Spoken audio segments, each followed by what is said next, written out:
Hiya, my name's Ed. Today we are tasting a very tasty tea. This is a tea that you may know. It is called Jade Star 4. This is a tea blended by Mayleaf, carefully selected from some white tea material. This is part of a series of teas that they do. This is actually the first in the series that I've tried. But this is an aged white tea. This is from 2010. So 8 to 9 years of aging, well 9 years of aging from harvest. And it is a mixture of material, a mixture of Baimudan and Shomei. Baimudan is the second grade after silver needle tea, which you again might know. Baimudan is a mixture of bud and leaf picking, so bud and 1 to 2 leaves. It's picked after silver needle, and Shomei is actually the kind of lower grade of white tea, which still includes buds, but goes down to I think the 3rd leaf, and is picked again later than Baimudan. So you kind of have a mixture of buds, some smaller leaves and some larger leaves from the Shomei, and you get a nice mixture of the kind of silvery buds, as you can see in here, some nice dark brown leaves, and also some slightly greener leaves as well. But it's a really interesting little mix here. It is pressed into cakes. This is just a 5 gram taster pack, which actually is actually about 5.5 grams. So I've been given a 0.5 of a gram for free. There we go. Just the aroma coming off this tea is quite unbelievable. I really like aged white teas, and it's absolutely packed full of aroma. I mean, it really, and it smells so tasty. It just smells so good, and it's funny because I actually really struggle to decode and kind of and unravel the individual notes in aged white tea, because for me there's an intense fruitiness. It's almost like a sort of tutti fruity kind of bubblegum sweetness from these leaves. I've heard an aged silver needle tea referred to like a cereal, like Lucky Charms, before. So you kind of have this real like sweetness, almost candied fruit for me, which I don't feel like is necessarily what people would describe it as usually. But for me, this is, like maybe kind of yellow raisin or kind of candied pineapple or marmalade or that bubble gum or just kind of like icing sugar almost for me. It's so bizarre. But that isn't all that's going on. That's just kind of the main element there. We've got some about 95-degree water here. Just going to go in with a quick rinse. Just going to dump out some of these leaf particles in the rinse. There we are.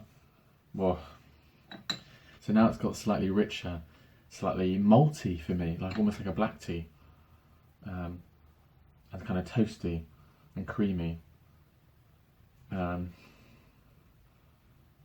there's also along the fruit lines, for me, there's a bit of apple and pear, maybe a touch of kind of light honey. All these leaves, this is I find this quite interesting. As soon as you get them wet, they turn really dark. I don't know why that really happens, but I guess it's all about physics, light refraction or something. Right, let's get everything nice and warm. But for me, aged white tea, if you haven't tried an aged white tea, you really have to try, because it is in its own space. It's quite different to a white tea, and it's quite different to any other tea. It's different to other aged teas. It really, I feel like it operates in its own kind of realm. And I can see why people are quite fanatical about aged white tea. Can I draw any similarities to white tea that isn't aged? I mean, so if you think a white tea is picked, withered and dried. It's very simple processing. The withering stage will oxidize the leaves to about, I believe, 10%, whereas a black tea would be oxidized to about 80 or 90%. So just to kind of give your kind of yourself a kind of sense of perspective on oxidation, 10% oxidation isn't much, but aging will allow for oxidation over time. So it's very, very, very slowly oxidizing, which is very different, obviously, to what would happen. You know, this isn't going to turn into a black tea in 20 years. The enzymes and the kind of the microbes and the kind of the compounds in the leaves will very, very slowly change over time. So there are elements of black tea in here for me. There is a maltiness, but there's so much more. There's so much complexity in that fruit flavour for me. And you've got all these different, the maltiness, the creaminess, the nuttiness, which is really interesting. Right, I haven't even tasted this tea yet, and we're quite a chunk of the way into this video, so that just that tells you something. I'll just rinse this out for myself. Goodness me, we have to get on. So no leaf recommend a 20-second brew on this at 95 degrees. And really I want to get to the third infusion, because for me the second infusion can be very, very great, very, very good. Third infusion is kind of when you know, or kind of when you actually know what you're kind of dealing with. So here we are. Nice kind of golden yellow liquor.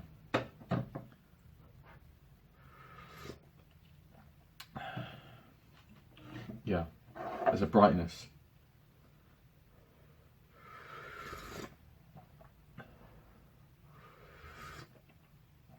And again, I'm getting that kind of that kind of dry pineapple, yellow raisin, kind of almost like trail mix fruit is kind of what I'm getting at.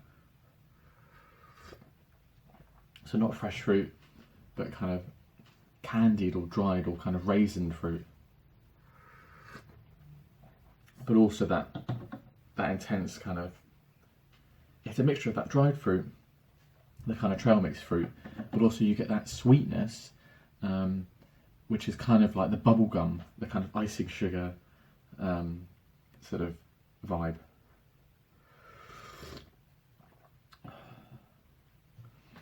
And it's not super thick, but it's really full and round in the mouth. Such an engaging tea. I mean, if you want an interesting tea session, this is definitely a tea to buy. I mean, you can certainly go out and buy other aged white teas. Absolutely, you know, you can find many high quality. This is just one example of high quality aged white tea, and people may ask, does it improve kind of exponentially, or not exponentially, but does it improve with additional age? You know, is this tea going to get better in 10 years? I don't think they do. I don't think aged white teas have a kind of this kind of same timeline, as it were, as pu'er tea. They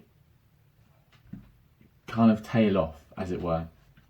They kind of get a little bit too, I'm not 100% sure what happens, but I don't think they've got that timeline as like a pu'er would. So you wouldn't buy this tea to really put away for many years. And I suppose for for me, the interesting thing about this tea is the mixture of that fruit and the malty nutty creaminess that you've got there. So if you keep aging it, then it's just going to turn into malty nutty kind of territory. So you want that balance. This has got 9 years of age,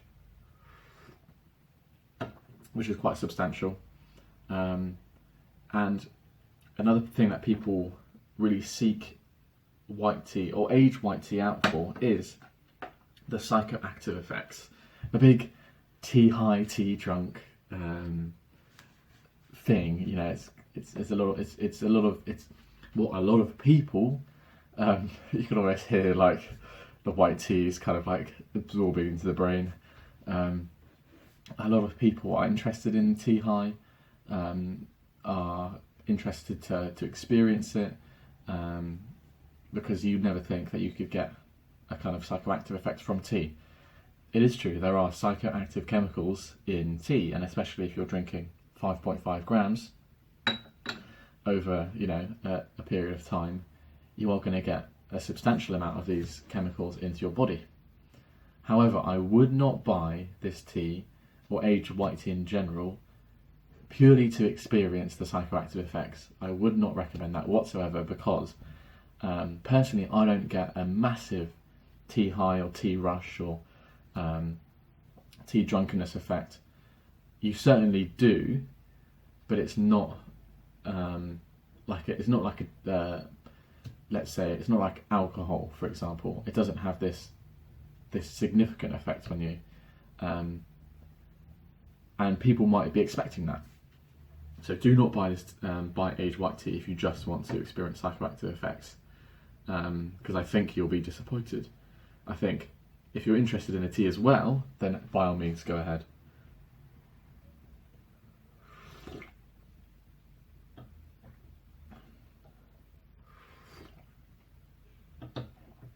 Just super smooth and full in the mouth. Not a single bit of bitterness, astringency. This is what I really like about aged white tea as well.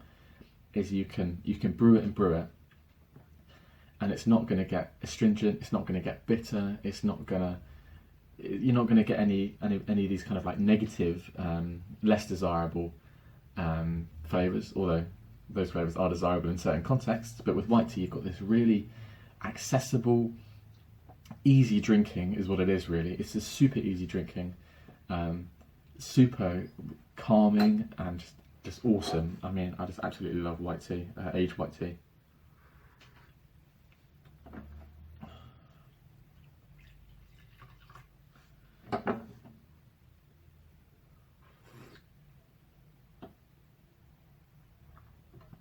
And it's interesting. This is part of a series of teas, which is the last 3 Jade stars have sold out pretty quickly. I've got a feeling that Mayleaf have stocked up more for, on Jade Star 4, because the other Jade stars have been so popular. And it's interesting. This is their own blend as well, and whatever you might think of Mayleaf, I think they've done a good job in finding a tea and creating an exciting series of teas that people can look forward to. That's kind of igniting people's excitement in tea. I think that's kind of a good thing for the tea, the kind of tea community, as it were. And I think they've done a good job. Absolutely. And I would recommend getting this tea. For, certainly, I myself will probably buy a cake of this, simply because it's easy. I mean, it's easy drinking. It's super fruity and delicious. It does have that extra element of it's an aged white tea. It does make you feel calm and tea high and all this sort of stuff. Not as much as people kind of advertise, but it's a tea that I really enjoy. I've already had one taster of this tea. I've really enjoyed this tea. it just offers so much complexity and just so much joy. I mean, it's got me excited about tea, honestly, having this aged white tea. So this has been, there we are, this has been Jade Star 4 from Maryleaf in the Jade Star series. I think there should be still some in stock. It hasn't sold out instantly like it has been doing before. So good luck in getting some Jade Star 4 for yourself. And if you haven't tried aged white tea before, if you are interested in tea and potentially want to feel the tea high effect, then grab some of this tea. I would highly recommend igniting a passion and interest and love for aged white tea. That's all I've got to say on this topic. I'm going to keep drinking this tea as usual. Thanks for listening. Bye bye.